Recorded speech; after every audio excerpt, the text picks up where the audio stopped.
Have you ever seen that DJ Academics interview with Kanye? Yes. Man, I know I'm late to the party, but man, that was some of the funniest stuff, man. What a silly guy. The way he like choreographed the whole thing, he's like, I want this here. I want the camera to be right here. No, not there, here. Like, that was wild. He had him moving furniture and stuff. Yeah. And they were in that room for like 30 minutes. It's like Wild. he rented a room just to be like, all right, I'm going to act a fool up in here. Absolute fool. And he bought a whole outfit for it. You know that thing was expensive. Yeah. It was probably like custom made. Somebody like knitted it themselves. Knitted. I think they probably... can you knit leather? Because that was leather, right? It was. Black leather. I don't know. I don't think you can knit sew. leather. That'd be cool. Maybe if you got it like really, really thin, you could like crochet it. I don't know. Man, we need a mother here to tell us about knitting leather. Yes, a leather mother. Welcome to Knit Actually. Speaking of which, welcome back to Dude Actually. We are joined by, as always, we've got Addy. Yo. And we've got Justin Stevens. Hello. This is a big one for us, guys. Yeah. Yep. Yeah. First time podcasting, right? Or Yeah. It's not your first time podcasting. You've been on multiple episodes of Quick Draw Comedy. Yeah. How dare you?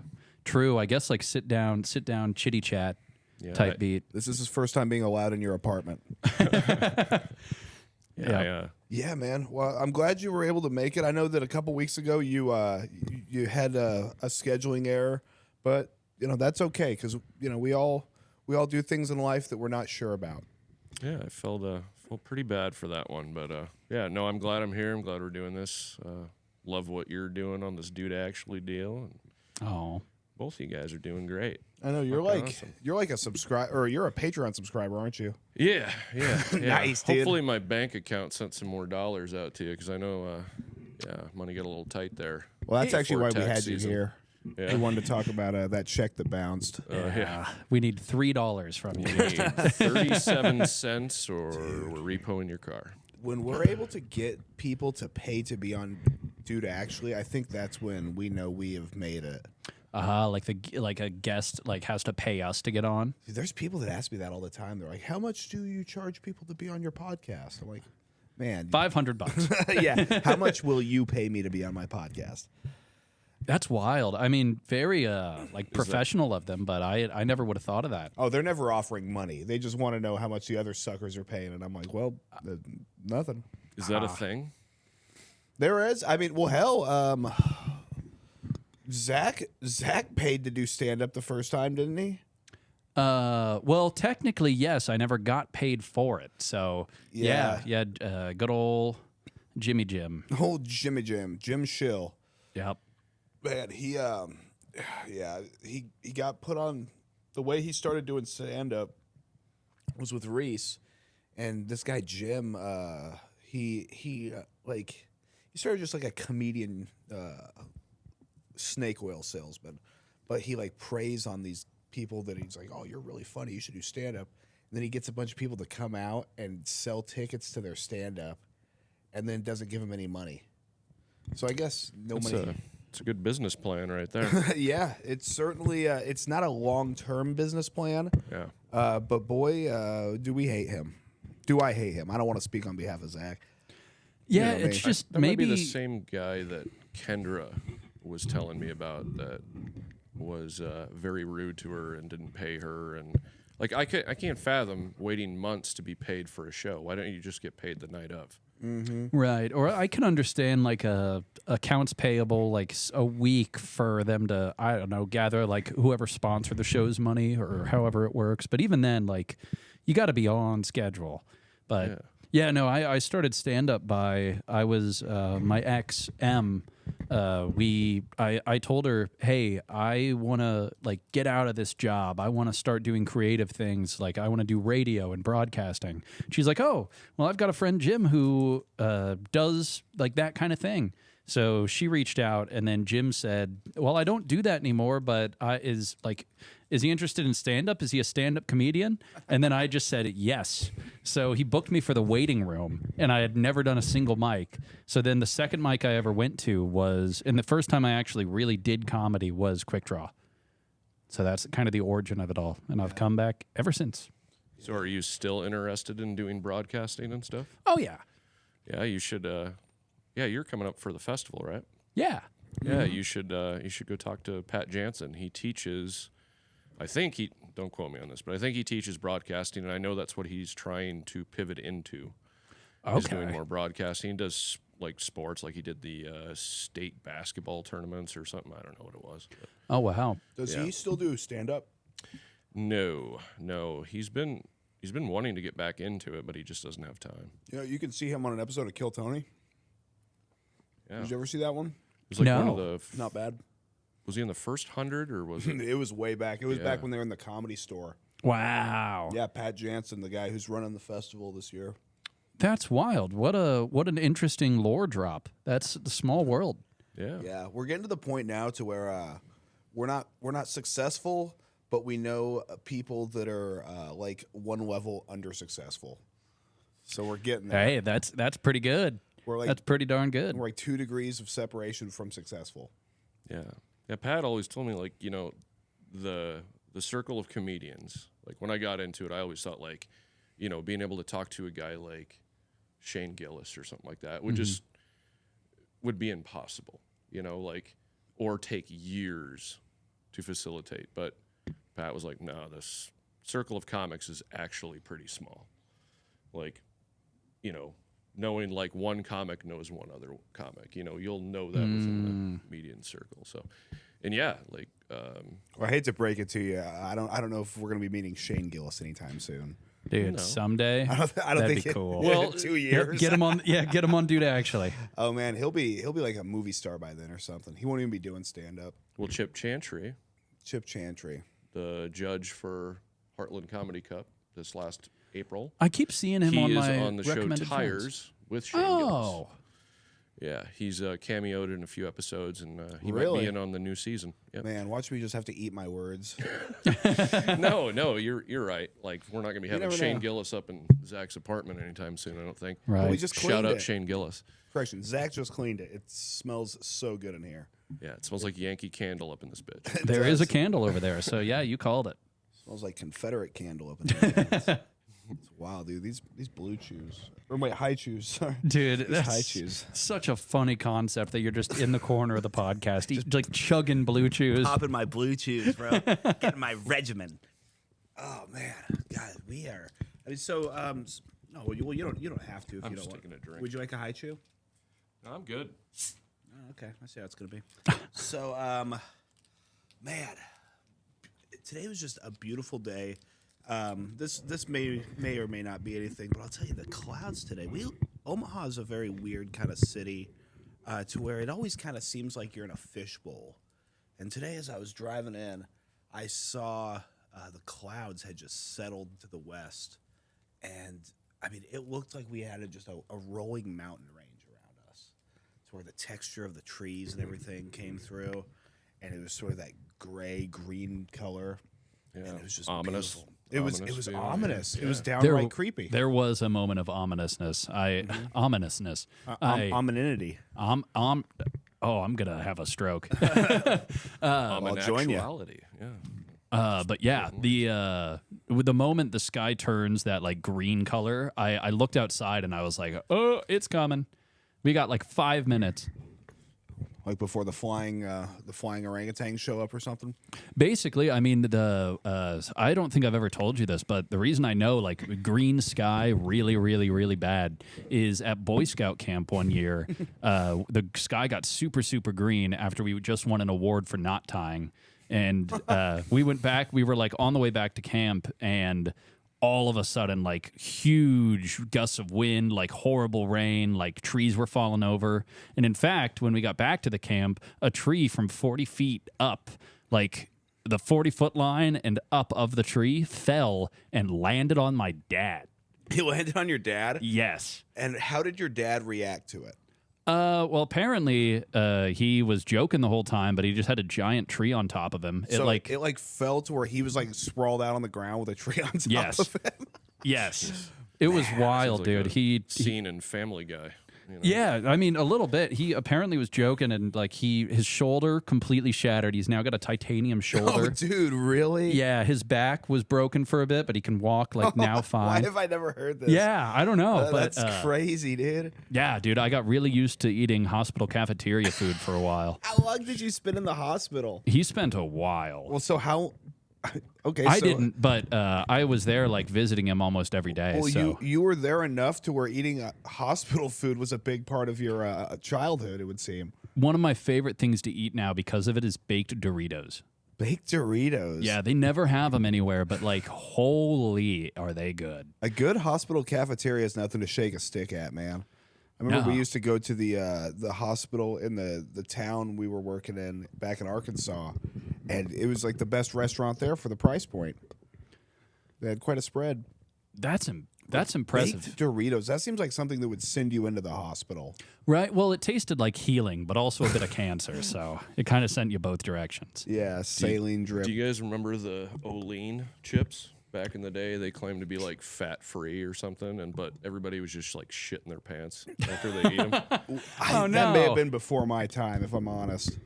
Yeah. I think Olean shit came out in like the early 2000s, late 90s. I think by the time I came to like the age of accountability, the diet crazes they were kind of done for.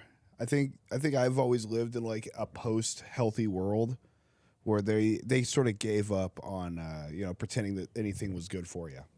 Yeah, it's crazy. Yeah, our generation, well, your generation, just a bunch of fat fucks, didn't care, but eating a lot of fat food, fast food and stuff. I feel that, But dude. the Yeah, this younger guy's really talking generation, some shit, huh? I will give them. They're all about like staying in shape, and Are they? yeah, that's one of their things they're known for. Have you been talking to the younger generation a lot? No, they don't talk. They look at their phones, but they do go to the gym. Really? So, yeah. Huh. So where are you gaining this intel? It's just stuff I read. I read It's a lot of stuff you stuff read. about psychology. I'm kind of a psychology buff, sociology buff, that Really? kind of thing. Yeah.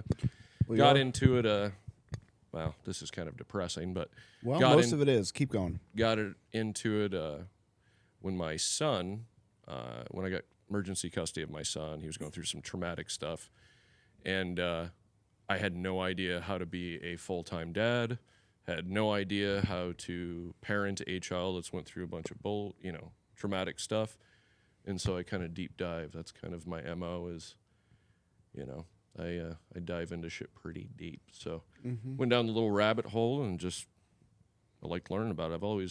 People have always fascinated me, like what makes them tick, why they are the way they are.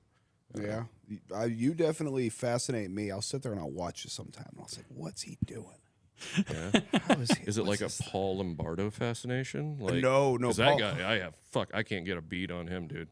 I have No, idea. Paul is very, very funny. I like seeing him. Him and I actually get each other very well. We both just kind of turn into like sort of smiling maniacs anytime we come across each other. You, on the other hand, I'm not sure. I never get a read on you, Justin. Yeah, and I feel like I'm an open book. I'm quiet. I'm reserved. I'm not. I don't know. No, But you're hiding secrets from me. what secrets would you like? You to have know? lots of. No, we're not doing quick draw tonight. I just want you to know that you have secrets. We all do. I don't. I got none now. Yeah. No, I'm- Ask me a secret. Ask you a secret. Ask me one of my deepest, darkest secrets. All right. What's one of your deepest, darkest secrets? I have none. You have none. Nothing I can think of. It's pretty good. Yeah. Yeah, that's right. And that's an example of how it's impossible to prove a negative. And you can learn about that in psychology class with Justin. Yeah. How many psychology books have you read? I haven't read any psychology books, but I took psychology in college You took psychology in college and there and was no book. sociology. Yeah. Okay, so you took psychology and sociology in college, Yep. and there was no part of that where there was any books that you had to read? Oh yeah, there was books, but I don't remember what the author's name was of their psych book that they had. And you probably didn't read it from front to back or anything, right? Just reference it and Oh no, Book I would reports or I would something? read all the chapters, but I mean, only certain stuff stuck. So you've read several psychology books. Just one. Okay. You see what I mean? Hard to get a read on this guy. I research a lot of stuff online though. Like, yeah, Yeah? yeah. Me too, man. Have you ever heard of xvideos.com? You betcha. Do There's a lot of of research. psychology stuff on there. Yeah, you can learn a lot about the human condition on that website. You can learn a lot about daddy, mommy trauma. Yeah. Really? Is that something that you sort of gravitate towards when you're watching the videos? Yeah, I was just like, what did that dad do to her? Really? You know? Well, I think it's pretty obvious what he did to her on the camera. Yeah. Well, I wasn't even trying to be funny. I'm just trying to get to the bottom of this. You see, I don't come on this podcast to be funny. I come to tell scary ghost stories. That's true. You get to the bottom of it, and you tell scary ghost stories, which yes. those are two great traits. That's what this podcast needs. No, Dark Addy has risen to where I'm really here to sort of enact punishment on the world. I think my second chapter is beginning in comedy. To enact punishment is like, what's the title of your second chapter if you were to chapter it? Y'all fucked up. Oh, It's good. Chapter 2. that'd be a good Y'all good name of a special too. Y'all fucked up. I bet there's a special that was filmed in Atlanta called Y'all Fucked Up. And it's just done inside of a dive bar where everybody's hammered. I think that I don't know, I'm coming up on 5 years now, April 18th, Lucas's birthday. It'll be 5 years I've been doing stand-up. And man, I'm coming down off of like an emotional bender I've just been having like all month. So this is the first time I can sit back and be like, oh yeah, I'm going to keep doing stand-up. Because I want to quit every single day, dude. But then little miracles happen in the world. And then I'm like, oh, I can't give up. Yeah. I will say your drive and motivation helps motivate others, and I'll say it That's personally. good. Like for me, like this past Tuesday, I was thinking like, oh, it's really cold. I'm tired. I don't really want to go out. But then I thought like, you're making the trek out there no matter what, and you're the man on stage. Like you're running the whole thing. Like if people like you can do it, then like I should shut up. I should put on my boots and go for a comedy time. So that's inspiring. Well, good, man. And that's what a lot of it is. I'm like, well, how can I not show up to my own thing that all these people, even if it's only a few people, are going to be there for? That'd be a betrayal of their trust. There's a lot of hosts in Omaha that could learn from me. Yeah, you do it twice a week. I don't know of another thing in Omaha like for stand up that's 2 times a week. That's a full like show either. Yeah, nobody else does it. Yeah, maybe like, I mean, there's people that'll have like 2 shows a week. But Yeah. it's like, oh, you went up and hosted for 10 minutes each show. 10 minutes, if that. There's few comedians that have 10 minutes in Omaha. Well, 10 good minutes. Mm-hmm. But like, and even some of the top comics that are like people look up to them, like the conversations we've had, it's like, dude, there's this one guy. I mean, I'm not gonna start any beef with him, but honestly, it wouldn't matter if I said his name because he's irrelevant outside of anybody's opinion here. He's like, dude, like he goes up and he's a good comedian like when he's headlining or doing a 5-minute mic, but it's like he literally just like tanked an entire show, and I watched him tank it from the moment he stepped on stage because he was hosting, and he told me afterwards, he was like, oh man, I just hate hosting so much. I'm like, dude, you've been doing comedy like 15 years. Like this guy's been doing it longer than Rashad, who also just quit stand-up. I got you, motherfucker. But he, like 15 years in, and he allowed his entire fear or just his lack of interest in hosting to ruin it for everybody. And to me, that's what dying is. Yeah. I feel like hosting is like the most fun thing you could do because you It don't can have to be. headline and you get to introduce everybody. You get to build hype for the show. Like that's my favorite thing to do is like host. Yeah. Like comedy or not, it's just super fun. Oh, you're a great host. You're a better host than like every host in Omaha, and you don't even host. You could just go up and crush with like 7 minutes up top. Thank you, man. That show in O'Neill was really fun. Thank you, thank you guys again for letting me host, like giving me that responsibility. That was great. That was a fun time. We got big things on the horizon, man. And it's like I always say, like the only people who can ruin this is us. Mm-hmm. And it's never been more true. And I keep having to tell myself that. I'm just like, dude, the only person who can ruin all of this is you. Yeah, I don't understand the whole comparing the politics behind the scenes. Like, I don't understand any of it because there's not one single person that's going to stop you from doing comedy. Not one. Actually, Dan Cuck stopped me from doing stand-up on the Sydney stage. Well, I mean, okay, that's a venue, though, but I mean, ultimately, they're not going to stop you from pursuing a career, right? No, they'll just ban me from their stage. And guess what, guys? When does this podcast come out? I'm Tomorrow. sorry to interrupt. It comes out tomorrow. Tomorrow, guys. Check it out. So I don't know if y'all are familiar with like the backstory of the Sydney, and the barbaric treatment they've had towards comedians that they didn't like, myself included. But this is an ongoing battle we've been having with them for Tuesday night between Quick Draw Unplugged and them. And I'm happy to announce that y'all are watching this on Friday. This upcoming Tuesday is the last night of the Sydney open mic. And the last night of the bartender, who for some reason was running comedy. I don't know why a bartender would run a comedy show. You'd think you'd want a comedian to do it. So he's packing his shit up and leaving. So if you support Quick Draw or Dude Actually or me or any of these guys, we're going to do a little speed draw at Quick Draw on Tuesday and then head over to the Sydney and just kind of show up there. Because I kind of just want him to see that we won. And I'll tell you what, show up, and if you support Quick Draw, look for Dan Cuck. He's a big old sorry sack fat guy. I mean, just imagine a piece of shit. That's who it'll be. I want you to go up there and say, Addy said, ha, ha. That's all I want you guys to do. Or just show up and have a good time. That's my call to action. Nice. CTA. So are they replacing that show? Nope. Mike's over. Mike's over? We won. Well, one of you guys should go in there and do a mic. Oh, I would never do such a thing. Yeah, we're totally not going to do anything like that. There would be no reason for us to ever go to the Sydney. It's not like, we did really well on that stage or anything. So don't worry, guys. We're not coming to take your mic from you.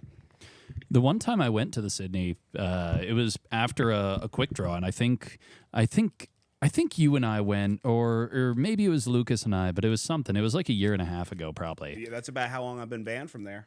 Gotcha, A yeah. year and a half they banned me. They've banned me for saying retard.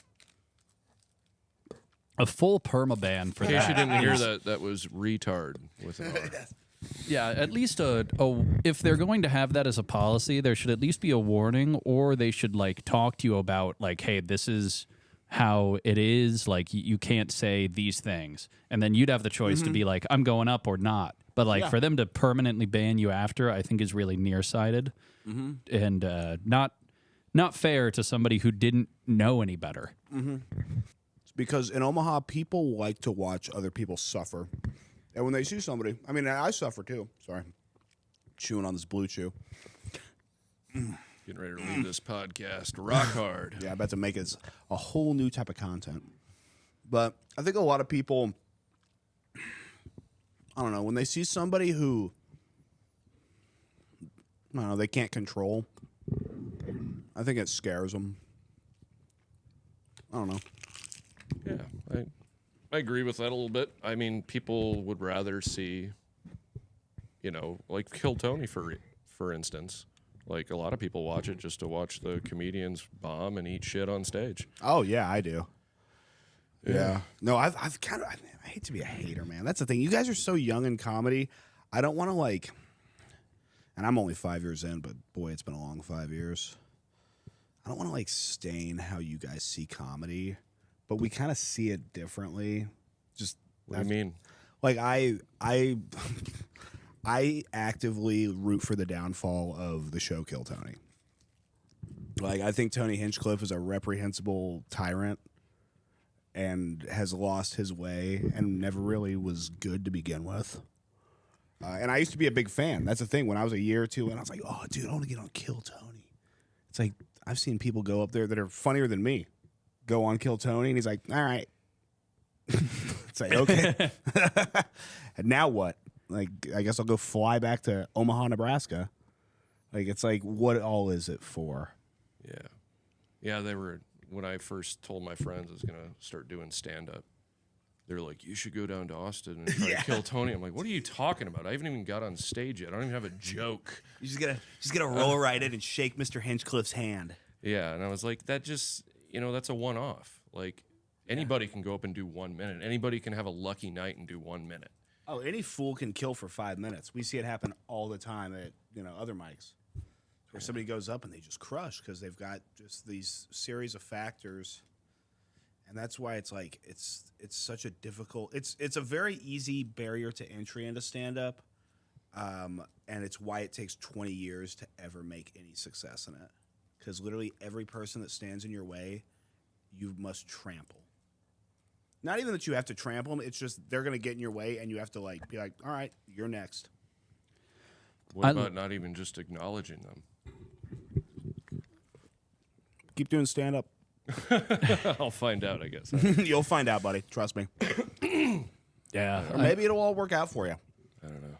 I like the mindset that you brought up of like nobody can ruin this but myself. Like I think that's really empowering, not only for stand up but just like anything. Like I have like real constant anxiety that everybody hates me. Like constant. And you're so charming. Everybody loves you. Oh, well that means a lot. But I think it all the time. Like when I wake up, I'm like, yep, everybody hates me. And but like thinking about it, I'm the only person that could like be that way, like to be unlikable or to be like hated upon, and I don't think I am, and I have the choice to be who I am. So like the only person really that could ruin it is me getting in my own head and thinking it's the case when it's not. So I'm going to try to work on that and like keep that mindset. So that's important because we're the masters of what we do and what we give to the world. So nobody going to take us down. It's you versus you. Like there was I've shit the bed on Quick Draw a few times. Boy, have you. And but it was around Christmas time, and I wasn't writing them as much. I was focusing on the other shit. And that's like an example of a you versus you thing. Like you gotta have a healthy balance of everything. You gotta put effort and work into it. If you're getting off work and then just going home and fucking turning on the TV, every hour you're wasting is just setting you back further and further. And then your mental shit gets in your way. Like you start bombing on stage and then you start thinking, oh, I'm not cut out for this. Mm-hmm. And then those thoughts of like, oh, yeah, it's because I haven't been working on stuff. And then it's just a self-defeating, climb down that hill. Like it sucks. And I've noticed the little micro ups and downs just in the 1 year. And I can't imagine what it's like over a course of 10 years, and those thoughts you get like after 3 years, and 5 years, and then 10 years, I'm sure that creeps up on you. You're just like, I don't know if I'm cut out for this. But then something good happens, or you do good on stage, and then all of a sudden you're, all right, I'm back in it. Yeah, when I do good on stage, that's when I'm at my lowest. Yeah. Dude, me after like a hot show or something, I'm like, oh, great. Next time I'm just going to bomb horrendously. Like, it's, I prefer to bomb. Because it's like, within reason. Because, there's some people that bomb, and I'm like, man, I don't know how you keep doing this. But, like, I almost feel more at ease when I fail. Because it's like, well, next time I'll have a better chance. Like, it's where it's like, when you just walk into, like, magic, it's like, oh, it's not going to be this good again for a while. Well, you sound like you're confident, which is necessary in comedy. But then also at the same time, it feels like you think you're going to fail, so you're just expecting to or something. Where'd you get that from? I don't know. You're just saying like you like failing. So are you like, do you get? I mean, you have to have like a mindset going up. You're doing a gig, right? And okay, here's a better way to explain it. Any open mic I've done, and I've been like, oh crap, I'm not going to do well tonight. I know this room's going to be shit. Like I went to the backline last night, ate shit. And Yummy. I knew it because I was trying completely new jokes. Wouldn't have mattered who hosted last night. I would have. You don't know that. Really? The host dictates the tempo of the room. Why do you Yeah. think Quick Draw is always so good? Because you're good at it. Because the host is there making sure from the moment it happens that like everything that we can possibly do is going in our favor. Okay. I mean, all the crowd members we bring in, we pay those people to laugh. They get paid $1 a minute that they laugh. Wow. That's what all that money's from. I don't get a dime. I give all that money to my crowd so that they laugh. I haven't seen a single penny. I guess I haven't been laughing hard enough. You haven't been laughing enough, man. You got to get your laughs up. Yeah, my LPMs are low for a crowd member. No, dude, sometimes it'll just be you and Morgan laughing, and I'm just like, you guys don't have to do this. This is Dude, generous at best. I am in all of my laughs for forever, and Reese has thought this, and like my exes have thought this too. That I'm just like laughing to please them. I promise, all of them are genuine. I'm easily excitable. I'll tell you what. You are. I love that though. Like, we do have the best laughers and the best crowds. Where if somebody's bombing up on Quick Draw, I'm like, oh, they just hate you. And sometimes I feel that way. Sometimes I'll be up there like, oh, I'm bombing right now. Yeah, I remember Tuesday. There was one point when you were like, just let me bomb. Let me bomb in peace. And I was like, no, Addy. Like, Dude, that's totally something I would say. yeah, Man, I'm a stinker. Where do I come up with this stuff? it's all those blue chews that you're chugging Dude, down, I've dude. got to stop. I've gone through. Look how much of this bag I've gone through. You know what? I've got a whole nother one Dude, of I those can't. bags. I can't. How many calories are in one of these? I don't know. I'd say 40. I have no idea, but they're delicious, dude. They're really good. I'm They've got, glad- like- oh, go ahead. No, I was gonna say I'm glad you like the high chews and the freezer pops. That's my. I don't eat the high chews anymore. Those are for the guests, but the freezer pops, that's for the family. What are these high chews all about? They have like Dude, vitamin try one. C in 'em? No, I'm sure. No, they've got natural and artificial flavors for sure. Oh, But cool. I like them because they've got sort of a There's the chew, I'll have one later. and then you won't have just one. I'm telling you, they're addicting. Yeah. You've got the bite, and it starts out kind of tacky. This is great podcasting. And then you chew, and it breaks down, and then you get that sweet flavor, and then it almost gives you like an alcohol flavor, like a cough syrup sort of, like a little bit of a bitterness, like Daddy's home, and he's ready to drink.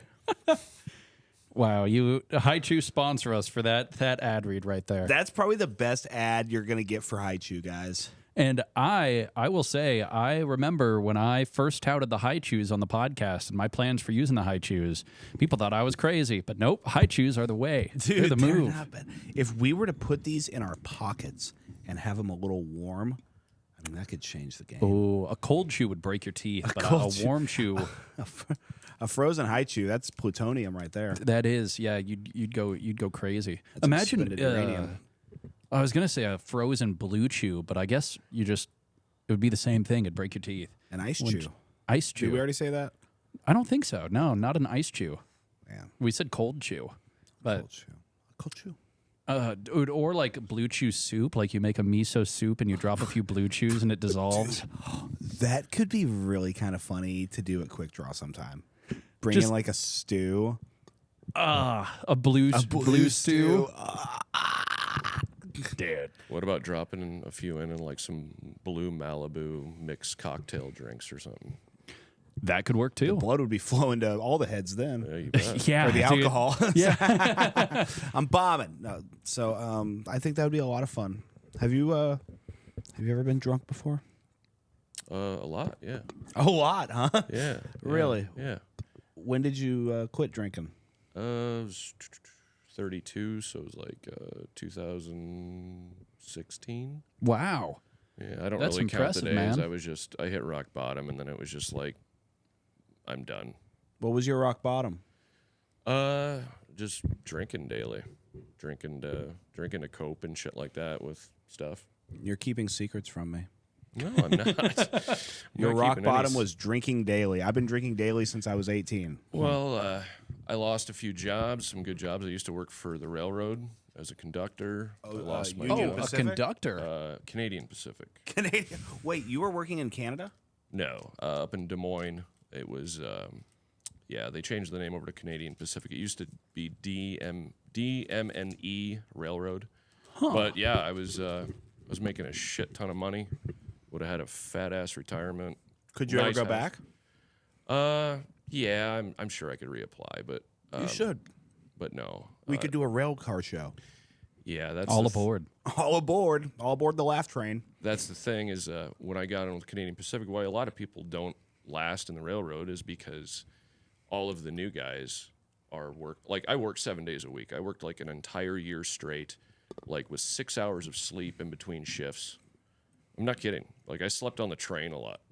And you were drunk, so Well, sure that was that's- easy. That's actually how I got fired. We had they would always have to give us 8 hours of rest, but they could call you on the like 6th hour. Or, I don't remember how it worked, but anyways, they would guarantee you 8 hours, but they could call you after 6. That's what it was. Call you after 6 hours. So then you'd have to report to the depot. Well, I was still drinking at the time, so I would try to plan it out right. Like, oh, we don't got any trains running today, and so's on the board, so I'm free and clear to get fucked up. But boy, was I wrong. Yeah. And so I showed up a couple times, and then the one time I got fired, it was because I just called out, and you can't call in sick in the railroad when you first start out. How long were you working for the railroad before you got canned? About a year. And you were still the new guy then, huh? Yeah, I was Wow. I was going to be on the what they call like the on-call board for 10 years before I would have gotten before I would have gotten a fuck? like, yeah. Those Canadians are some real taskmasters, huh? That's most of the railroads though. I don't know why they just don't hire a bigger workforce so they're not working their guys to death, but Dude, that's what bastards, dude. 10 years before you can call out sick, basically. well, no, you can they don't want you calling in sick the first year because Gotcha. technically you're still like on a probationary What if you period. show up sick and you're like vomiting? Will they send you Then home? they'll send you home. So basically, you've got to show up, and they've got to. You got a call from the So they don't emergency trust. room. They don't trust their workforce. No, they just want people to be accountable, and they don't believe that a migraine or you having the shits is a reason to be calling out. Would you be able to use the facilities like on the train? Say you had said shits. Nope, no bathrooms on that train, so you're either hanging your ass out the window or waiting for. This is next stop. America we're talking about. Well, Canada. Yeah, They don't have bathrooms on the train? Not even. Wow, they should have like a conductor porta potty or like a something. Yeah, for your little caboose. yeah. True. So there would always be like an engineer and then the conductor. Conductor, I just walk up, I inspect the train, and then I report to the engineer the track speeds and shit like that when we're So coming up. And stuff. you were the conductor. Yeah. So I mean, He hosted a train, Well, dude. dude, you did. It goes engineer then conductor. Engineer, Engineers above conductor. Yeah, they run the train. They're the ones that. Engineers the one that goes toot toot. Yep. Okay, And- and you go all aboard. Well, I just sit there and I just tell him, like, hey, we got this stop, and then report track speeds and make sure the train's safe. That's my job. Yeah. Wow. Or I that totally was my would have job. thought the roles were reversed. Like that sounds like an engineer's job, like Yeah, right. typically, and then conductor would be like all aboard. No, my job was each train was about a mile long that we ran. We ran ethanol and grain cars from all the way from Sioux City all the way out to eastern Iowa, and then up into Minnesota and down in close to Des Moines. So all along the Midwest. Yeah. Okay. And my only job was to sit in the chair, report track speeds to the engineer, and then once we dropped cars off or picked them up, I'd have to walk up and down the train, and it was a mile long, so I'd have to walk 2 miles every stop. And how often were you stopping? We'd usually have it varied, but sometimes we would stop 5-6 times. Wow. So you were and I'm wearing steel-toed work boots, walking on the ballast, like the rock part, you know. I bet Yeah. your feet hurt. Oh yeah, they did. that's They did. Dude, what a shit job. what a hardcore Dude, thing. that's crazy. They offered me $54,000 a year to start out, which Yeah, that's wasn't good a lot. starting pay, dude. Which wasn't a lot. Well, to it's be not a lot someone's now. slave. Yeah, but Normally, slave labor is free but my first year I made over $100,000. because of all the overtime. Yeah. I mean, is there? Wow. It's and they warned us in the training too. They're like, Training? if you're married, Choo-choo. there's an extreme likelihood that you're going to get a divorce because of this job. They Yeah, told absolutely, dude. us that. Yeah. Come home with coal dust all over your face. She's not gonna want to kiss you. You never see your family. Yeah. Are you just traveling the whole time pretty much? You go home and you sleep and then you go back to work. That's your life. Dude, that's a nightmare. And I would have done that for 10 years. I'm so glad that you don't do that anymore and that you're doing comedy and like, Yeah. man, I've never been so thankful that you do stand up Yeah. than hearing about your sad fucking train job. Dude, that's It was nice money, and I would have been Hardcore. sitting nice now, but I mean, At what price? I know, right? Like I wouldn't have seen my kid. Mm-hmm. And you made that choice, and that's respectable. Yeah. yeah. Everything works out for a reason. I feel like kid time is probably more important than choo-choo time. Yeah, dude, that's been hitting me hard a lot lately. I got my Really? kid graduating soon. Your and- kid's graduating, so you were a young dad, huh? Yeah, I was 23. Okay, Wow. well, 22. that's what's up, dude. Yeah. And, 23. Does the mother ever come around? oh yeah, she gets visitation. We're good now. So do you have like full custody, kind yeah. of? Wow, Nice. that's rare for a father. Yeah, I would if you would have told me I was going to be a full-time dad like 5-6 years ago. Even when I stopped drinking, I'm like, you're fucking crazy. Like I can't do that. It made you very mature, Yeah, and that's why you have the sense of humor of a grandfather now. I know, right? It's really yeah, dad jokes. Heck all I yeah, got. dude. The I don't want to blow up your joke, but the elderly one, I'll say it at that, is real funny, dude. That's like probably the best joke. Are you talking about the diaper shit The or the strip club stuff? the strip club. I didn't want to say it to reveal Yeah. it, but yeah, the elderly strip club, dude. That That's is a a fun one. fire joke. That's a new one you've been doing, and it's been Yeah. getting some good It's results. It's been crushing every time I've seen it. Yeah, I tried it. I tried it without the voice, by the way. Yeah, how'd it go? Not bad. About the Yeah. same. Well, now you know it can go either way. Yeah, It is a bisexual joke. yeah. I think that's what they call that. But yeah, that pointing back to what you were talking about earlier, that most people don't even have 10 minutes yet. Like I have 2 jokes that I know that work. That's it. Yeah, I mean, I've been doing this for a year. and that's the journey. Yeah. I feel that, dude. I have a separate notes for keeper jokes that like I know will probably do pretty well, and it's only like 8 maybe, something like that. It's enough for like a good 10 minutes. But yeah, and that's it. And I try to do new stuff every week. And yep, sometimes nope. Like my joke that I have about spicy challenges on Facebook. Nobody wants to really hear about people like diarrheaing themselves. Well, you just got to tell it the right way. I think that's true too. I tried it twice a little differently, and I just realized I don't think it's like all that funny. So I'm like, I'm on to the next week, so I'll have new stuff anyway. The worst thing is like when the crowd's favorite joke is what you don't think is funny. Oh yeah, yeah. And they love something, and you're just like, "Ugh, you guys have horrible taste. They've seemed to like my vape flavors joke, like bringing back the moment I say like I miss the old flavors, like hot dog. Like the whole crowd's like, oh, Ew, gross, icky. yeah. But I'm like, oh, I think that's just, dude. I remember going to Caterpillar Vapes back in the day, and they had hot dog, and they had ketchup, and they had a bunch of flavors that were just obscene. Wait, it was called Caterpillar Grapes? Caterpillar Vapes or Caterpillar? Caterpillar grapes. Caterpillar Grapes.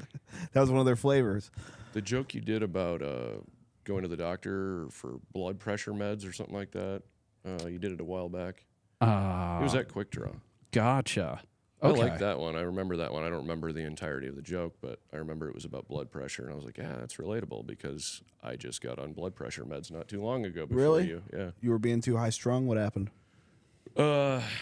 Well, I used to work for an in-home care company, ProMed Care, and Shout out Pro Med Care. not shout out ProMed Care. I worked for Did they them do for you wrong? 9 years. Yeah, the last 6 months I worked for them, I got new management, and they were working me like a fucking dog. I was going in Sunday, 6 o'clock at night, get off at 6 o'clock in the morning. I'd go with a new client from 10 to 2, and then I'd have another client 3 to 5, and then I had to go back to that same client from 6 to 6. No rest. And they were like, I was taking care of a quadriplegic kid. And so it was an overnight shift, so they justified it like, oh, you can sleep during that. I'm like, hey, how many times do you toss and turn during the night to reposition yourself? Because this guy can't do it, so it's me. Yeah. That's having to wake up every half hour, an hour Yeah, to you're just turn him. passed out like Yeah. Like, I have never, like, I've put in some crazy hours doing construction back in the day. Mm-hmm. I've never once, like, nodded off while I was driving. Did it twice coming back from Wayne. Could have fucking died. Wow, yeah, dude, that's no joke. Like you could really cause some damage. I mean, drinking and driving is dangerous. Sleeping and driving is like the most dangerous. Yeah, because you're just totally out. Like if you're, and this is not to say drunk driving is okay at all, but like at least you're awake. Like at least even if you're not conscious, you're like your eyes are open. Like I've started to nod off very, very, very rarely, but like once coming back from South Dakota, and I was like, okay, time to like cold air, put on like an EDM Subtronics like song, and just like eyes glued. And then you're in there trying to just like be the craziest person you can to stay awake. You're just like, Yes, 100%, dude. yeah, I'll open the windows up if it's cold and just put my fingertips out there like, oh, it's so intense. Never works. I always just have to pull over and sleep. I actually got pulled over the other day in Norfolk. Oh yeah? Yeah, I had a tail light out. It's still out, by the way. Norfolk PD, shout out. But he pulled me over, and he comes up. First thing he says is, he's like, are you okay? I'm like, yeah. He's like, you look really tired. And I did. I had fucking bags under my eyes. I was fucking done. It's like, I'm not going to tell you what you look like, pig. But he's like, yeah, you got a brake light out, and blah, blah, blah. I went back to his cruiser, and he was going to write me a ticket. And I go, yeah, I apologize. I just got back from Omaha. Didn't get much sleep. Was doing some comedy stuff down there, and then I had to work. So I'm heading home to get some sleep now. He's like, oh, you're a comedian. And I'm like, yeah, you want my card? We're actually having a show down at the district that was right before the April Heartland Comedy Cup. And he's like, oh yeah, I'll go check that out. I'm like, here, let me give you my card. I give him my card, and then he rips up my ticket and just gives me a warning. Nice, dude. Dude, Like, comedy pays, man. Perks of the That's- job. that's awesome, dude. Yeah. What a save. Yeah. Yeah. And that's not the first time. Another time happened. Clem got pulled over for a speeding ticket coming back from Norfolk the other You day. guys are going nuts over there, huh? Yeah, and I got pulled over for speeding in the same town, right outside the same town, and I told the cops a joke. I was like, hey, this isn't my car, by the way. This is my girlfriend's car. Here's her insurance, registration, all that stuff. And he said the typical, where are you heading? I'm like, I'm going out to do a comedy show. And he goes, oh, okay. This is a really nice car. And all I said was, you should see our bedroom, insinuating like it was messy as shit. You should see And our he laughed. bedroom. Yeah, and he laughed, and he wrote me a warning. I don't know if it had anything to do with that, but Yeah, he said, never tell a joke like that again. This is I, not that kind of place. I That's asked him awesome. to do a promo video. I'm like, hey, are you guys busy right now? You guys want to shoot like a quick, funny little promo? You know, put me in some cuffs or something. Like, oh, we can't do that. We would have to get approval and all this stuff. But that just goes to show you, I'm always looking out, see where we can, Yeah. you know. Nice. You're a man that knows how to make connections. And Yeah. that's more important than any ability to like tell jokes. Like you need to be a businessman to make it in this industry, which I am not. I'm just a face. But you're the star kid. Yeah. Yeah, it is really impressive and super, super cool, your connections that you've made and like doing the Heartland Comedy Cup and getting us all on to the Great American Comedy Festival. Yeah. Like We're it's- excited for it. That's like real action and real support, and super, super cool that you have those connections. Yeah. Girlfriend the other night, she was like, why don't you just manage comedians? And it's funny that she said that because Mecca messaged me because I found a gig for him just talking with some other comics. And there was some, Hofstetter. Steve Hofstetter. Yeah. He had I ran across something on Reddit. It wasn't anything like I was reaching out to managers or anything, but I just noticed something and then shared it with Danny T and Mecca and just made sure that they weren't in the same area, you know. and like, hey, you should apply for this. It's a spot. It's paid. You get free video out of it. Nothing I did. It was a 5-second share on Messenger, and Mecca was like, you should manage me and like we'll make some money. I'm like, Now he's Steve no, Hofstadter's opener. No, I'm not gonna. To be honest, I could see you being a really good agent. If comedy doesn't work out for me, that's my backup plan. Sounds like comedy's already working out for you, buddy. I mean, as a stand-up, if I'm not meant to be a stand-up, then I'll just. I think stick you're a with great business. stand-up. You can keep doing stand-up. You can keep doing all the stuff. Focus on that business stuff, because that's what you have just a crazy knack for. Yeah, It's literally worth more than anything I've ever done in stand-up. Yeah, your you're, connections. You're very funny. So like doing stand up and like promoting you as a like agent and or manager would like I mean that's the best of both worlds. You can do look comedy. like a manager too. Yeah, you got You that. can wear this outfit, minus the hat. You've got to have your hair out. Will you show the crowd the hair? It's not Look at done. this. So you guys aren't going to believe what's under this hat. Yeah. Look at Oh that. wow, look at that. Looks nice. I mean, look at that hair. I don't know if I've ever seen your hair before. Dude, he always wears this hat. I always thought he was bald. He's got the best head of hair in comedy, dude. It's crazy. Right? It's thicker than mine, that's for sure. Oh yeah, dude. Are you Greek? No, I'm Norwegian. Norwegian, huh? Norwegian. Yeah. Olé. Norwegian, and then the rest of me is a mix mutt. Nice. Little German. Little, I'm sorry. I feel like I interrupted you, but talking about Nope. managing.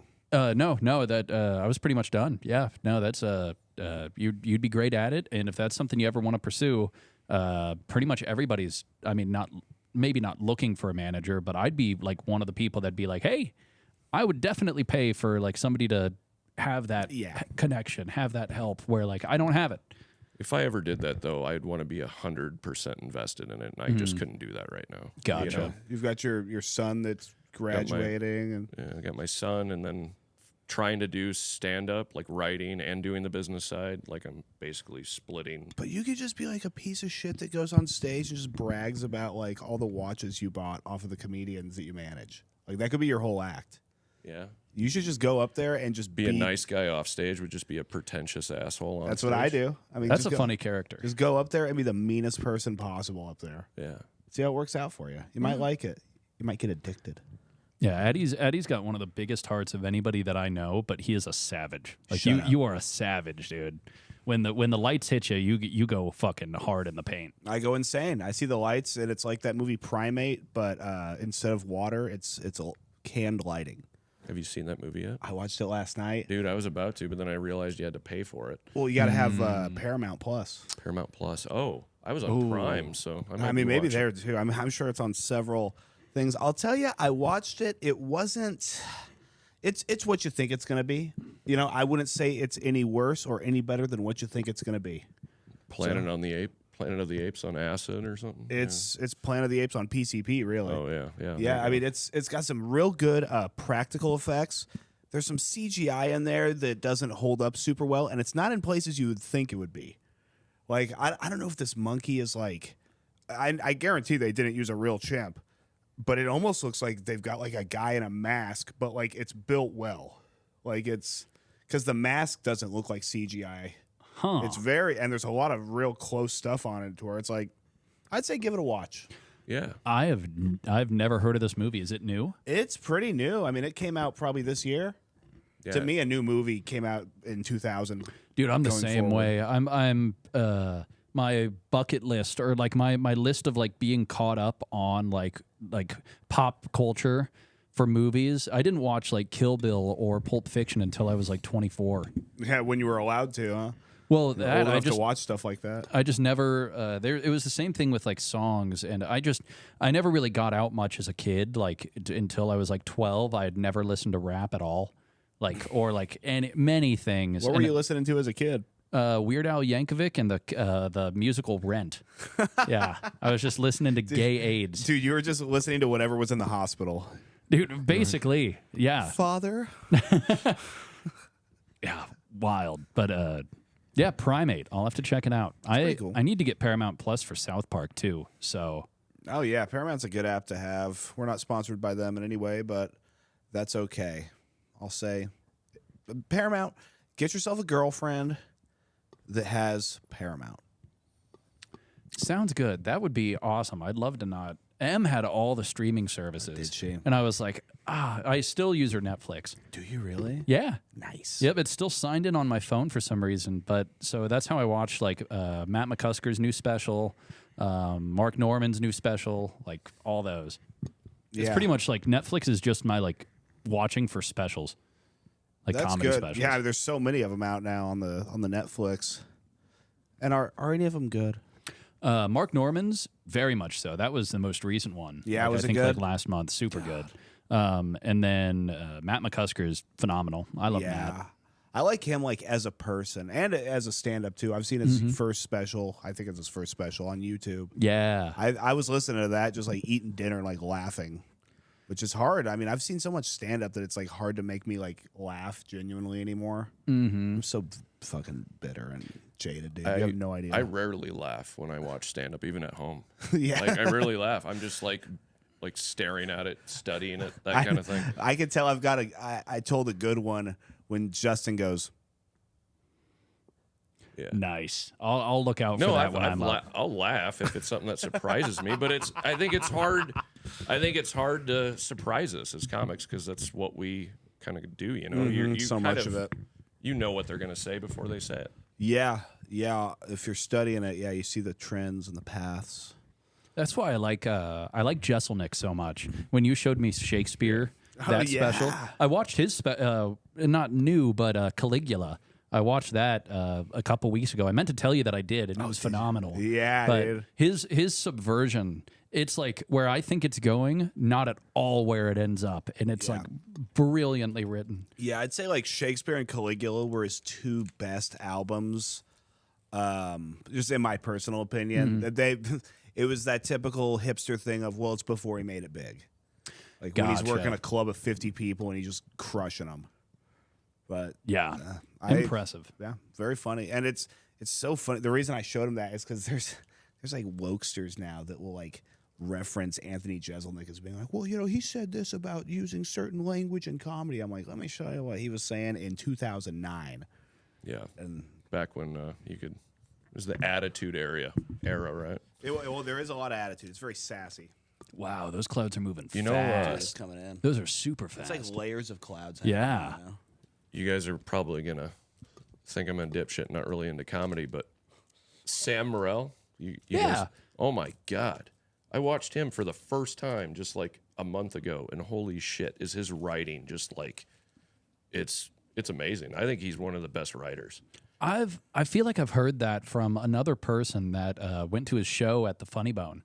Like, and that was like, I think a month or two ago. I wanted to go, but I didn't. But Dude looks like a train wreck, but he's fucking brilliant. nice. Yeah, I heard his writing is just phenomenal. Yeah. And I haven't watched any of his stand up. I watched We Might Be Drunk. That's a good podcast with him and Mark Norman. But oh yeah, that reminds me, we've got Heartland Williams coming up on the 17th, Addy. Dude, I'm legitimately excited for that. I don't get excited to see a lot of people, but that's going to be good. Nice. Yeah, I know Soder's coming in May, but I don't know if I'll get tickets to that. So but you've already maybe. pampered me so much this year, Daddy. You got to stop it. Hey, dude, I'd much rather not go alone to a comedy show, and I would want to go with somebody that really appreciates it. Remember the last show we went to and Mecca got brought on stage? Yeah, and he twerked. Yeah, dude, that was the last Funny Bone show we saw together. That was that Steve Barnes? Steve Byrne. Yeah. Burn. Yeah, and he's one of those guys that you don't really hear about. But then I saw him and I was like, oh yeah, this is very funny. This is good shit. I think the funniest comics are the ones you don't really hear about because they're working. Like their turnover rate's so high. He came out dressed as like a 1800s male boy. He had like one of those hats with like the Yeah, and he had the pocket watch with the chain. I've seen his stuff, and he never dresses that way. But for some reason in Omaha, he just dressed like he was delivering newspapers to the British. Yeah, dude. aristocracy. Extra. Read all my jokes. I think I said his last name wrong. I think it's Sam Talent. Sam Talent. Oh, Yeah. Sam Talent's really good. His fucking He's also special really good. is the Toad's Moral or The Toad's Morale. Oh, I see. It's about I a see. penis. Yeah. The Toad's Morale. talking this guy up, and I don't even know his last name. That is hilarious to like give accolades to a different Sam. Hey, both are great. So Sam Morrell, you suck. Sam Talent, you're good. Man, don't get me. That's a thing, dude. I've been doing stand up long enough to where I kind of, you and I might not see things the same way, but I'm glad that you like the people you like, and I'm glad you like us because we like you. Yeah. I like. It's hard for me to find somebody in stand up that I dislike. Like, Really? I'd say so. I mean, maybe locally there are acts that I've seen that I'm not like, doesn't make me laugh. But like, in terms of like famous people, I guess I don't know. It might be due to my limited exposure. That could be it. But I feel like I've got it's people are funny. People are funny. I think the funniest people don't even know why they're funny. Jaden, hilarious. Mm-hmm. Like he went up on Monday and he was like, "Yeah, I don't have a set at all." Of course. And he then doesn't. Lucas was like, "Yeah, do you want to go up?" And he kind of like poked him into doing it, and then he just absolutely creamed the whole audience. Mm-hmm.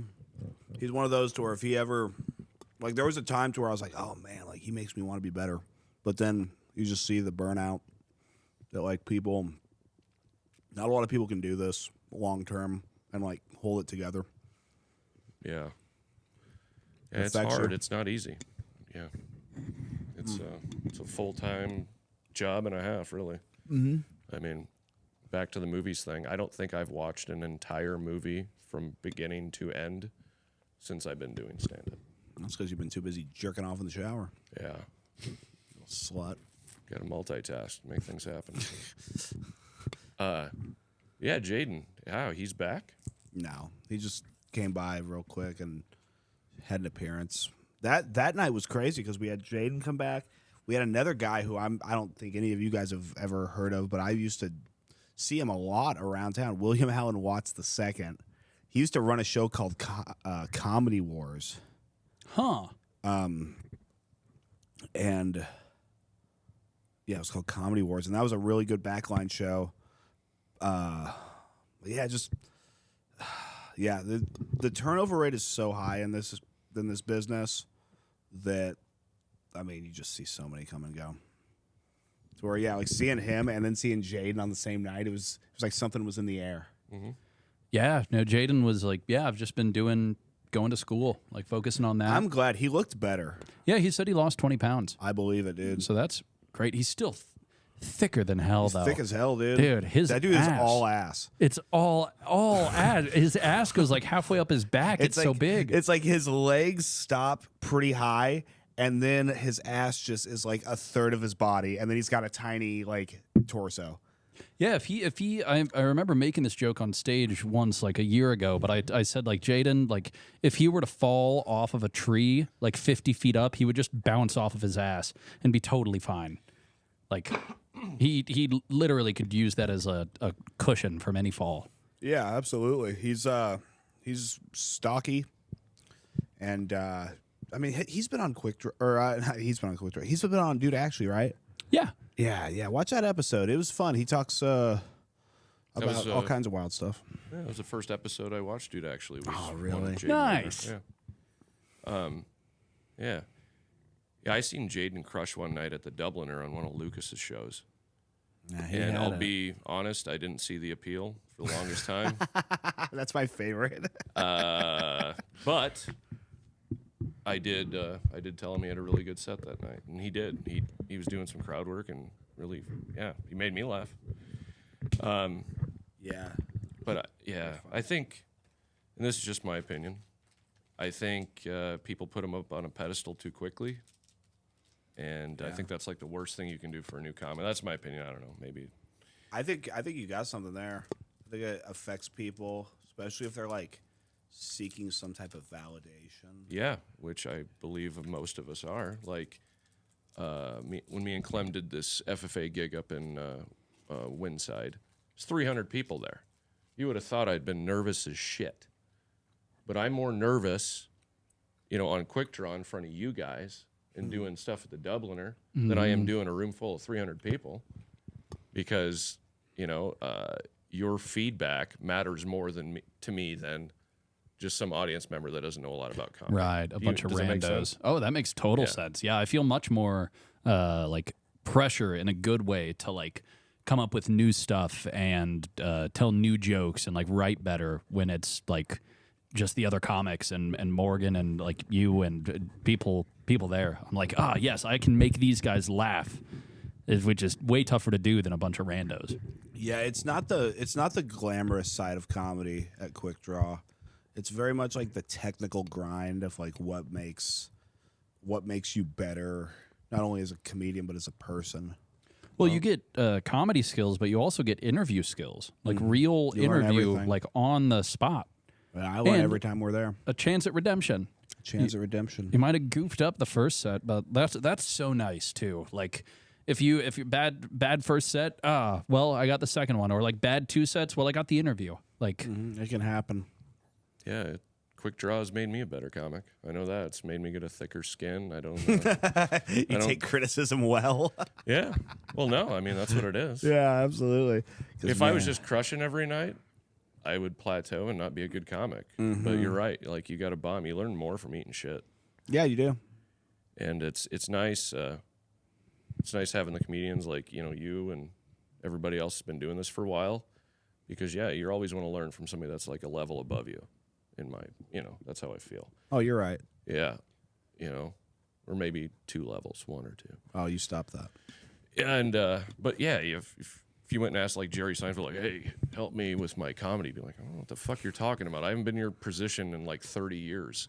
Like I Yeah. have no idea. right. 40 years. Yeah. he hasn't been in our position ever. He was, Crazy. I mean, yeah, because he started stand up in the 80s or maybe even the 70s. God, I don't even know. I mean, he's 60 something. I mean, he's been doing stand up like 40, 50 years. I've never seen Seinfeld. Seinfeld is incredible. All I know is the like no soup for you guy.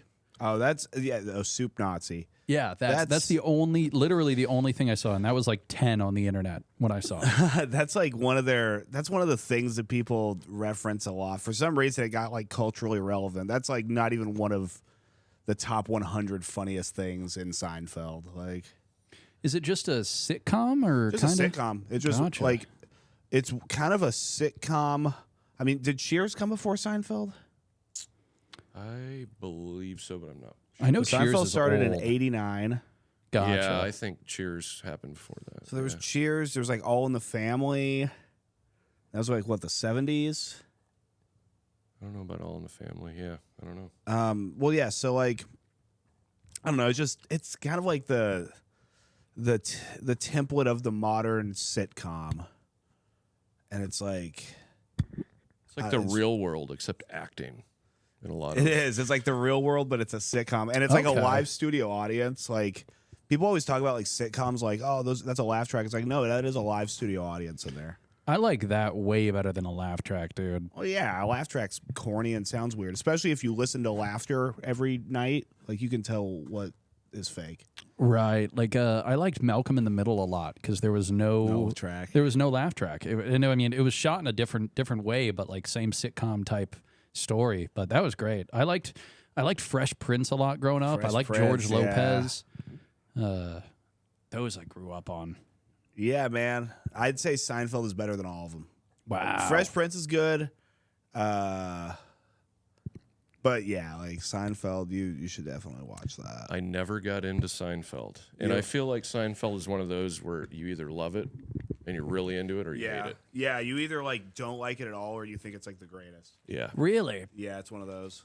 Wow. I watch it, but I have friends that really are into it. Have all the collection of all the seasons and shit. And then like we used to go out and do a trivia night, and there would always be some Seinfeld shit, and I'm like, well, I'm out. I don't know. I don't know what the hell we're talking about. But That's yeah. kind of. I feel like that also. I mean, maybe Game of Thrones was a little more like recent and more like widespread, but I never got into Game of Thrones, and people are like, "What? You gotta?" And I'm like, I watched the first episode, and it like the whole time it was boring. They're like, "You got to watch more," and I'm like, I don't want to. Yeah, I get that.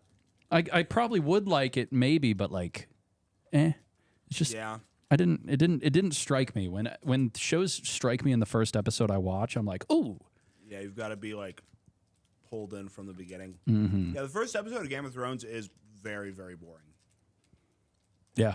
But like, Except the brother sister have sex. So is that's that in kinda the cool. first episode? I think so. Yeah. Oh, I must have not gotten that far. That would have maybe. Then what's his face falls off the little tower and breaks his back I or can't some even shit. think of his name. Yeah, it's been so long since I watched it. But yeah, he becomes the Raven. Yeah. Yeah, it's Never seen it. No, I'm kidding. I feel like you watch Game of Thrones porn. I could see that. GOTP. GOTP. I remember they made a big deal about Daenerys, whatever her name is. Daenerys. Yeah, that. Yeah. Like she like Dragon showed her Queen. tits at one point, Oh, she and shows everybody them a was bunch. like, "Whoa!" Yeah. Yeah, there's a lot of pornography. Well, not pornography. Nudity in Game of Thrones. Jason Momoa is just like dragging her down the street by her hair. She's Yeah. the queen. No, I don't know if that really That happened, is what happens. I was Yeah, gonna she- say, "Wow." She basically, yeah, it's very, very aggressive stuff. Yeah, it is kind of a sick person show. Now that I think about it, because I've seen all of that. And my first wife, she loved it, and she was a sick person. I remember the first time she was like, "I'll bring my porn over," and it was hentai. Ah, A woman bringing over hentai. Can you imagine something like that? that's that. A girl that likes that, I would be like, "Cool, you like anime? Let's talk more." She was like, "Next, we're watching Game of Thrones." You want to watch some incest stuff? Sick kid. Did you know I'm divorced now? Have I made the announcement? Congratulations. Thank you so much, dude. Long time coming. 10 years. Well, 10 years of marriage, 7 years of trying to get divorced. Well, probably 6.5.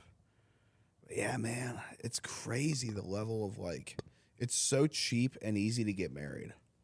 And then it's like really difficult to get divorced. Like people talk about like how like the sanctity of the family has like collapsed and stuff. It's like, tell the fucking government that, because they sure are trying to keep it together. And they're going to make you pay with your time and your money. That is, it is. So- yeah, no, that is wild. But go on. So why did it drag out so long? Well, I mean, it's sounds I mean, like you don't have to go into details. If you don't no, it want sounds to. like a generic answer, but COVID was the sort of the start of the bullshit. Because like it was 2019, we separate. I immediately go to a lawyer, hire them for like $1,000, which was a lot of money back then, and like they were doing all the stuff, and she's being difficult because she's like severely on drugs, and she's like in different states, and like she has my car and like all this stuff. And while that's happening, I'm getting kicked out of the army, and then I'm trying to like get this thing going, and then COVID, like I get kicked out. That I get back to Arkansas like penniless the night of Halloween, Halloween night 2019. And then COVID starts immediately, and my law office like shuts down for months because like everything just closed down. And like then as that's happening, like I guess once I finally got a little bit of money, it would have been like mid 2020 where I finally like have an apartment and stuff. And then I call my lawyers up because I'm like, hey, like, or they're like, the office is back open. I call them and they're like, well, this divorce has become contested, so we're gonna need like another $2,000 for the case. And I had none of that money, so I went ahead and like broke the contract with them, like fired them pretty much. And then it's just for the next couple of years, it's like then I start stand up.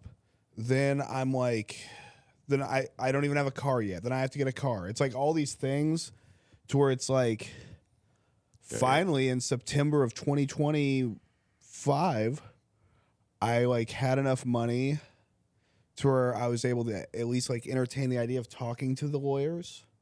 And then within, I mean, it's April now. Yeah, 7 months. And it took like 7 months of like talking to these people.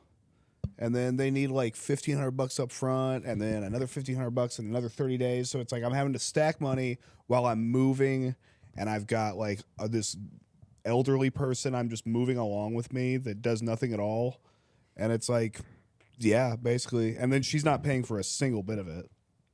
Like everything that happens, I have to pay for. From what you described, it didn't sound like she had money for She an ain't got attorney, no so money. you would have thought it would have been over and done pretty damn Right. quickly. But that's the thing. When she doesn't have money, then she gets rights because she also has a child. So I have to pay. So that's another $400 I have to pay for a paternity test to prove something that her and I are both telling the judge that that child is not mine. And so she can't pay for that. So that's another fucking week or 2 weeks I have to postpone so I can get together $400 extra bucks on top of everything else. So, yeah, I mean, dude, people like I'm not one of those people that's gonna be like, don't get married, but like definitely think about it. I'm not a believer in marriage. Good point. I don't Yeah. see Yeah. After I don't what see you've the been reason. through. Yeah. And it's one of those things where things happen. You know, some people stay married their whole lives. My parents were married 47 years, and then one of them died, and that was the end of it. Like, it can happen, but like, dude, just know that when it goes bad, I mean, boy, it's gonna really mess up a big chunk of your life for several years. That's just I remember hearing about it that like marriage itself is a like business agreement. It's a business partnership. Like Yeah. that's like legally that's why you have to get a marriage license like to get married. That's why they call them partners. Right. So like it treating it as a business, like it's far easier to get together than it is to break up. Because then you have to deal with, you know, as a business would, legal. Pussy LLC. Yeah, dude. Pussosaurus Rex, dude. That's not good. But I'm happy for you. I'm so happy that you can finally too, dude. no more shelling out funds and waiting and doing like more and more unnecessary things. You're free. I am free. Like the last several years of my 20s and the first like years of my 30s have just been me severing ties with dead weight that I've just been dragging around. And now I'm like seeing like the world that has been created around me. And I'm like, yeah, dude, we won. Like, Yeah. Dude, everybody else is below us. it's just persistent drive, effort, and care. And that's what you've done to cultivate all of this. Like I said, I wouldn't be doing stand-up at all if it wasn't for Quick Draw. I'm so glad Jim Schill ripped you off and took you to my mic, bro. Yeah, when I was rehearsing my like set, if you could even call it that. with you my had a set. You had a set. It was a set, but like It was my very high vis Casey vest. Rocket inspired. Yeah. But that's how it is. I was Jezelnik when I first started. Yeah, it was. But when he told me like an hour before, he's like, "This isn't one of your normal open mics. It's a competition." It's a competition. Yeah, and I'm like, It's "What?" a roast show competition, and there's music involved for some reason. Yeah, I walked in, but then the moment the graphics started and you explained the show, I'm like, "Oh, this makes way more sense." What did Jim hear? He just heard about it. Like he had never even been there before. Like that's the first time I've ever met that guy. And yeah, people had already warned me about him like before I met you guys. Like there's this Wow. guy that's like ripping people off and like Yeah, I will give him the one prop of he got me into this. Like we wouldn't be sitting right here, all the casts we've done, all the experiences. I wouldn't have any of this stuff, any of the setup. Like I know, right? yeah, the podcast just probably wouldn't have existed because we started. You don't think so? Well, it would have existed, but it would have been a lot different. And the guests, I don't even know. We wouldn't have any of the comedian guests. It would have been like we did EDM guests back in the day when we had our Between the Cheeks podcast, and that was all EDM guests, and it never took off at all. Really? Do you think it was just like a lack of interest from the crowds or maybe just like a production thing? I think a mix of both, but I think the EDM crowd doesn't want to like as much, not as big of fans of podcasters as comedians are.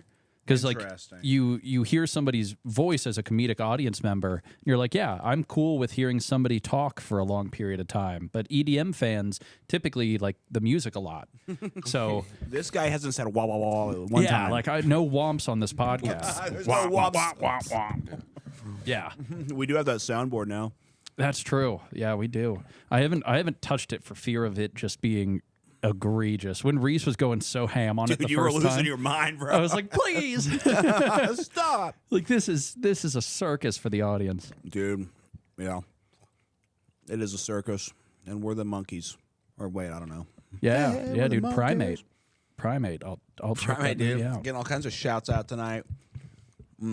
Piggybacking off of Quick Draw, you know, the biggest thing that I appreciate about you, What's about that? Quick Draw, is that you guys are always looking to evolve. You got You're to. always looking for, you know, you guys got Justin Becker doing the news segment. You're letting, what's his bucket do the prank calls. Cole. Yeah. I'm bad with names. Sorry, Cole. That's okay. But for a guy that seems to know how to connect people, you think he would know names, but I don't. It's You know like, the hey, what's up, important ones. bruh? Yeah, no, I appreciate that, and that's a good indicator that you guys are going to succeed. We're gonna do something. Got to evolve. Times Just like are all- primates, man. We have You to bet. evolve. Yeah. Amen. Well, I think we're at a good time now. We're at about an hour 20. I got to Holy go do a shit, that was set. quick. Oh yeah, true. Yeah, I got to get there before the mic is over because Yeah. it's me and like 2 other people to do sets there. But Oh, nice. I like Where are it. you going? Mookie Lounge Oh, right on. every Thursday at 8:30. If you want to get over there, we better move. Yeah. True. Yeah. You should come to a set. I know you want to clean, but I it could be will cool. next week. I can promise you that. I can Next give you week I'll that be dead. commitment.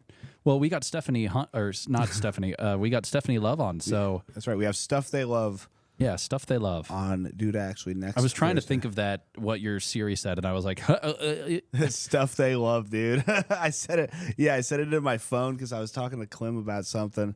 Yeah, Stuff They Love. yeah. So you got to be alive for that. And then will be. I'll do a set at Mookie. I want to make sure this place is up to good. my perfect standard for Lock that. in, dude. You've been doing a great job, and it's been a pleasure to be alongside you. Right back at you, man. Appreciate everything you do. Do you guys have any plugs? I guess I'll start. I have no plugs. Besides catch Dude Actually when it comes out, which if you're watching this, you already are. But every Friday, and we do restaurant showcases now. So those are right. I'm usually excited to out- get on one of those. Dude, those Yeah. are nice. I like Thank that. you, man. Yeah. It's done really, really well. Like having podcast, it's tough to grow just a podcast if you do it every week. And I've always got an itch to make more content. And like once a week, like the podcast doesn't do well, you don't get any new subs that week. But it's like supplementing it with local showcases of restaurants and then posting clips every day, which I've started doing. It feels fulfilling and it's working. Yeah. I have, So it's nice. Good. I have friends that are all into the foodie stuff, you know, and Nice. you know, fucking spices and meats and cheeses, all that shit. But I never got into the Food Network. Like we'd be drinking certain nights, and like they'd want to watch the Food Network. I'm like, you guys really want to watch the Food Network and get drunk on the couch? This is fucking pathetic. We're going to a strip club. Get your ass up. But no, your shit. It looked professional as shit. Smooth, nice video. Yeah, I liked it. You Thank should. you, man. You could make some coin off that. Oh, Doing hopefully. some reviews for Yeah. some restaurants and shit. Hell yeah. That was Right. legit. Anything you want to plug? I got Heartland Comedy Cup May 6th up in Norfolk, Nebraska. May 7th got Nate Ford. And both those will be at the District Event Center. Tickets are on sale for Nate Ford on Eventbrite. Heartland Comedy Cup's free. Just show up. Absolutely. Quick Draw Sundays, Tuesdays, 8 p.m. Reminder, this upcoming Tuesday, we're going to the city to send them off just right. Thank you.